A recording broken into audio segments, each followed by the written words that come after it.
Well, hi everybody, it's Dad. Welcome to Hey Dad, my reaction channel. Thank you for coming back if you're a subscriber, and thank you for stopping in if you just found me. Tonight I'm going to be doing a review of the song Richmond, North of Richmond, and I'm a little late to get to record, so everybody else that Luke Pierce has already done this one, and I've watched quite a few of your reactions. I've heard this song about 30 times, so I can't really consider it a reaction. I'm going to give it a review of what I hear in the song and maybe some things what I think maybe other people are missing or are not wanting to touch on. But let's get it started and let's see what we got.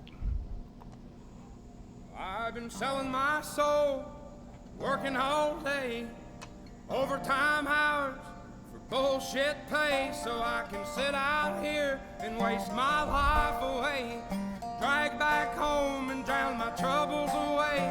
It's a damn shame what the world's gotten to for people like me, people like you. Wish I could just wake up and it not be true, but it is. Oh, it is. Oh, it is. Where to start in this review? Where to start is musically. As many have noted, how do you not like that voice? Smooth voice. How do you not like that rustic setting in the video? How many of us have seen a guitar like that played on stage? Maybe if you're a fan of the Grand Ole Opry, you might see it, or some local bands you go see. But who sees a guitar like that that's played upright like that? Maybe not flat like a dobro guitar. So it's an unusual guitar. It's an unusual voice. It's an unusual setting. It all adds up to rustic charm. In West Virginia. My mom is from that area of the country. She grew up near Corbin, Kentucky, and which kind of butts up against West Virginia. So I'm familiar with that part of the country, and it has charm. And so musically, we all like it.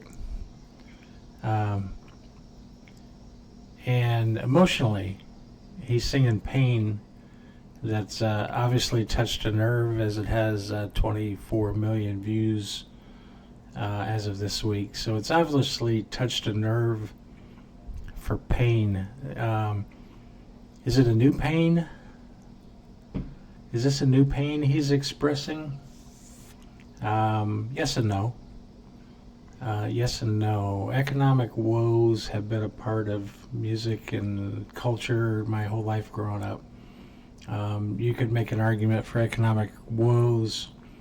I don't get political on this channel much, but I'm going to a little bit with this song because how do you not? This is a political song more than just an expression of personal pain on this young man's face. The reason it's touched a chord and so many reactors and 24 million viewers is it touches on cultural issues, economic issues that are the bread and butter issues. When I was growing up in the 60s or 70s, a song like this would have come from the American political left. If you said I was going to listen to a working man's angry anthem, it would have come from the American political left. That party was considered the working man's party, and the right was considered a corporation party. And the biggest political change in America in my lifetime is that those two have switched around. The corporations are now funding the current president, and a video like this is called right wing by its critics. How did that happen?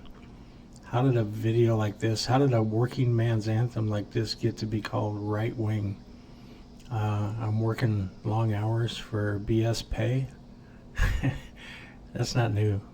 That's not new. I've worked minimum wage jobs. I've worked better paying jobs, but and I've worked living paycheck to paycheck, and that's not a new expression. Although in a period of high inflation that we've been in for a little while now, it's an acute pain right now. So he's singing an acute pain, and it's acutely on his face. That pain. Working man's anthem from the right. How did we get there? Let's keep going. Living in the new world,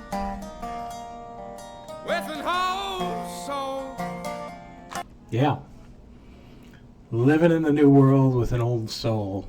20-year-old reactors and 30-year-old reactors may feel like you have an old soul, but this 63-year-old man has an old soul.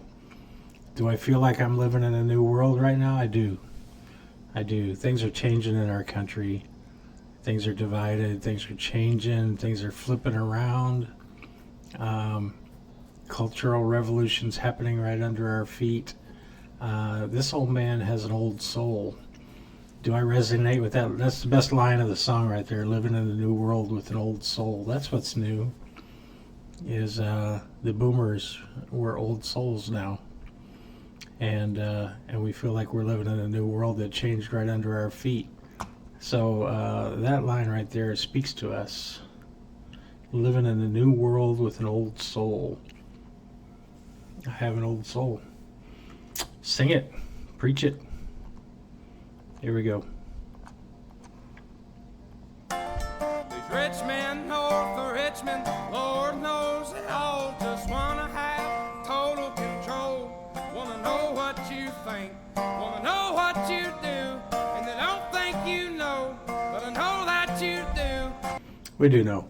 And so who are the rich men north of Richmond? Since I do have some followers that are not from the United States, let's talk about that for a minute. As has been noted, Richmond is in Virginia.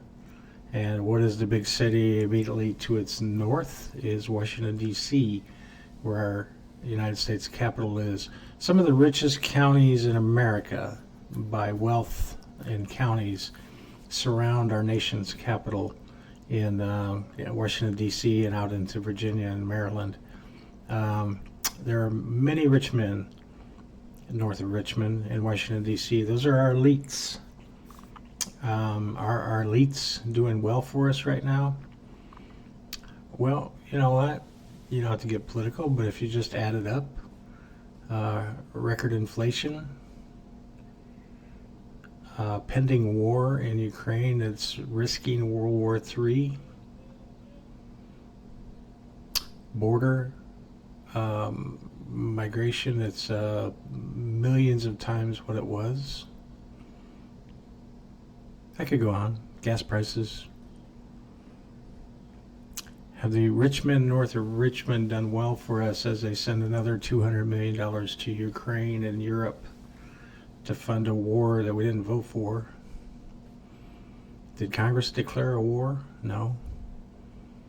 Do they need that money in Maui and other places in America? Yes.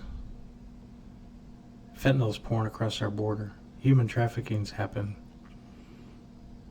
Are the rich men north of Richmond helping us out or hurting us? I don't care which party you're talking about. You can pick bones with both parties. Just the rich men north of Richmond, the establishment in Washington, D.C., and both parties that are wealthy, that are out of touch with the rest of the country, maybe, at least in the middle of the country.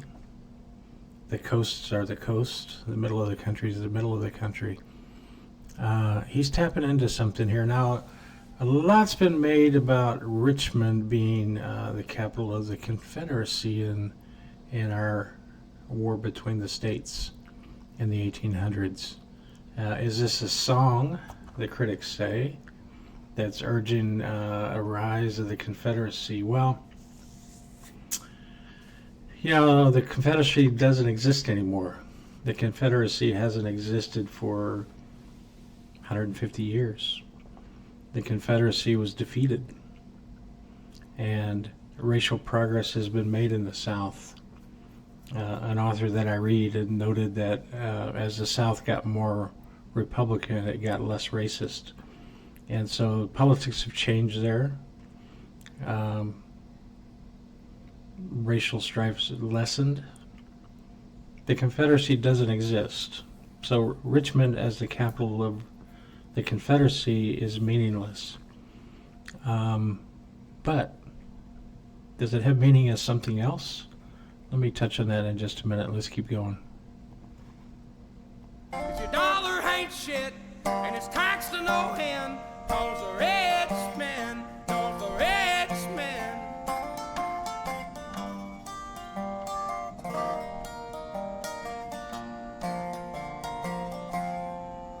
politicians look out for miners, and not just miners on an island somewhere. Yeah, he went there.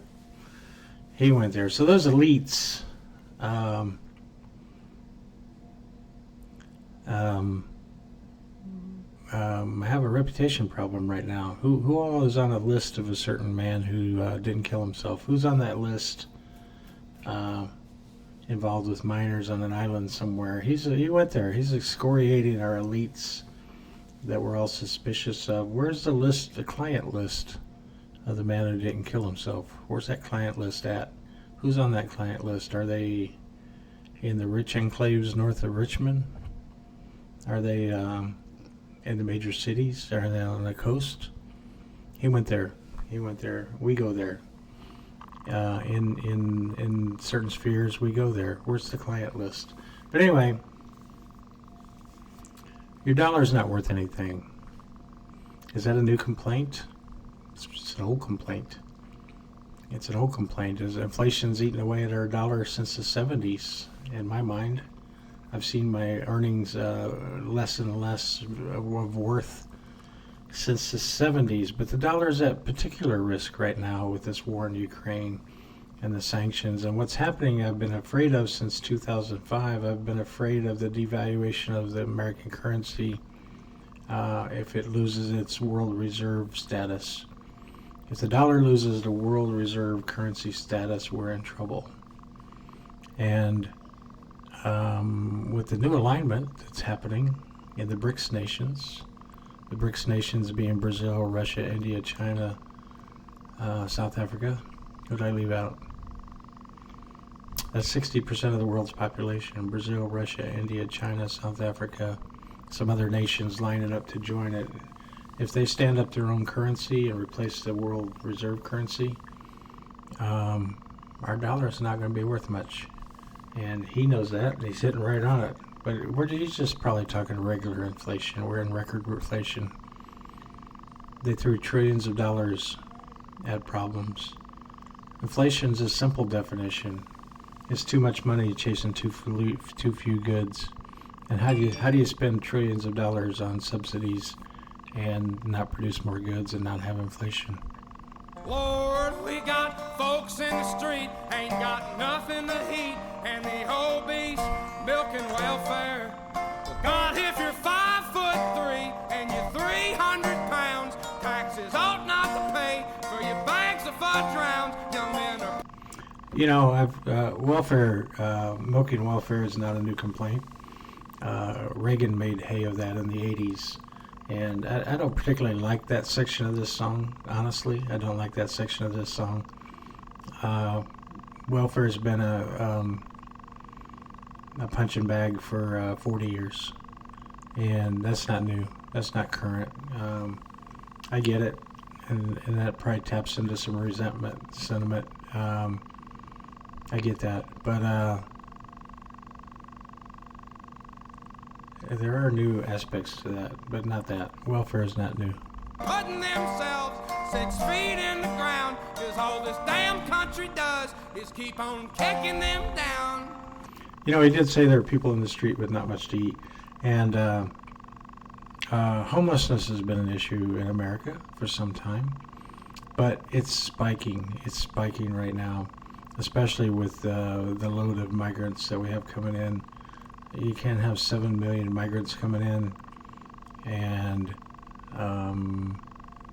lockdowns after lockdowns and people leaving the workforce and record inflation and not see a spike in homelessness. I was talking to a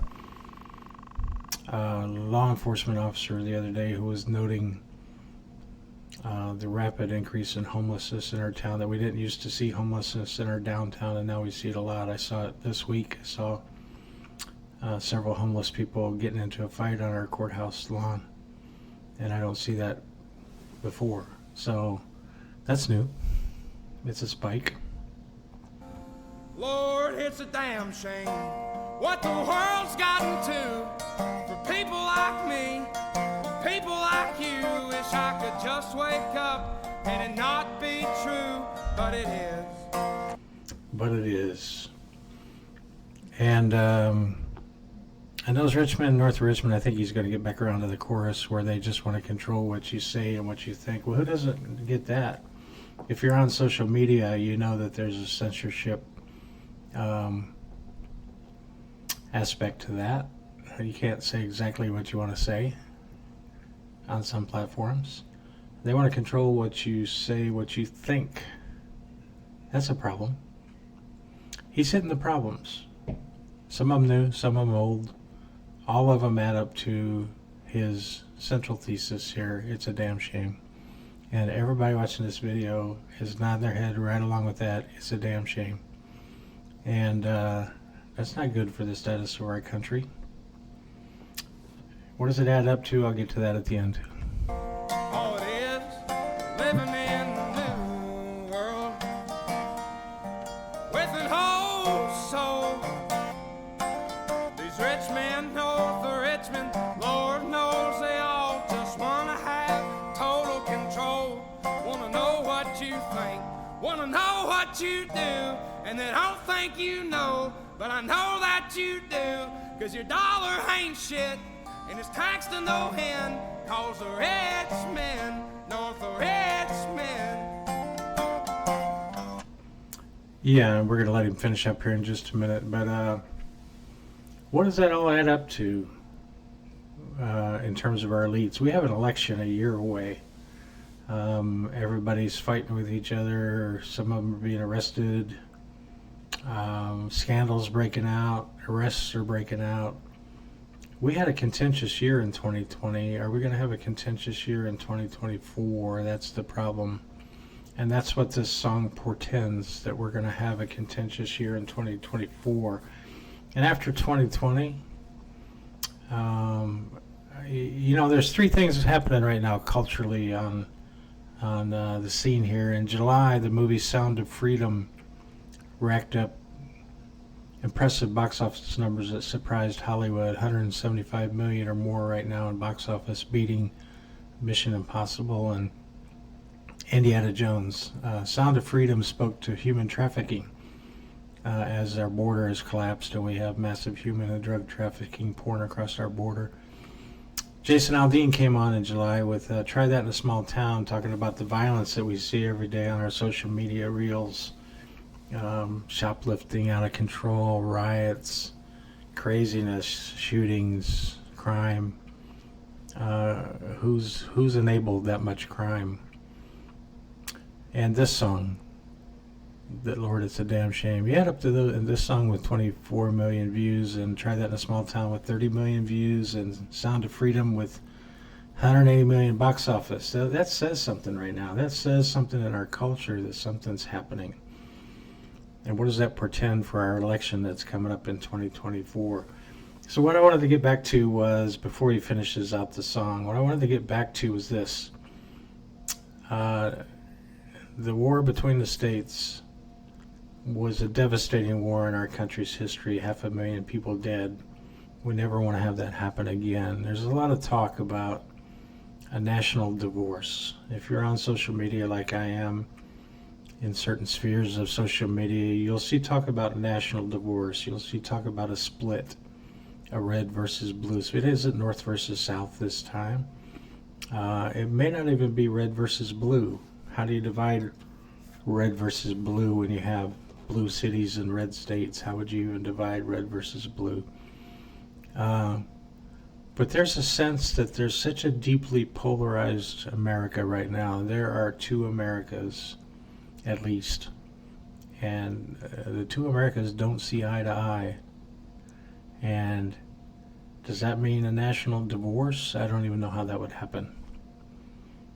It can't happen violently. We've been through that devastation before. If we don't know what the history books tell us about that level of violence, we never want that again in our country. What would it mean politically? We do that every 4 years at the ballot box, try to have that split. But this song taps into more than just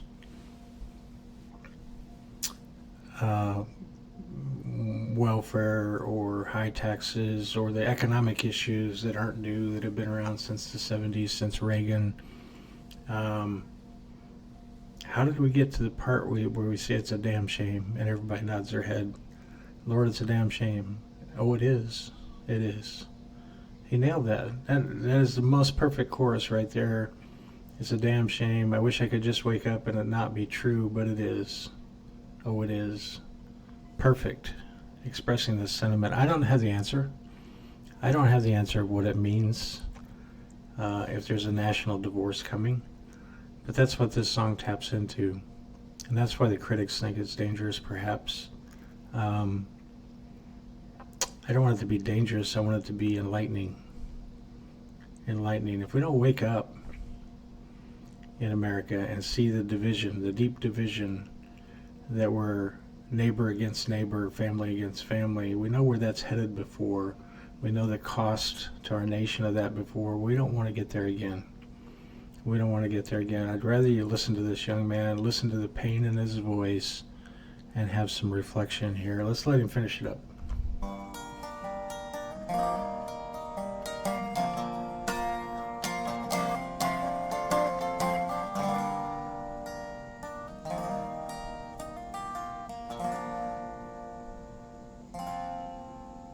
I've been selling my soul, working all day, overtime hours for bullshit pay.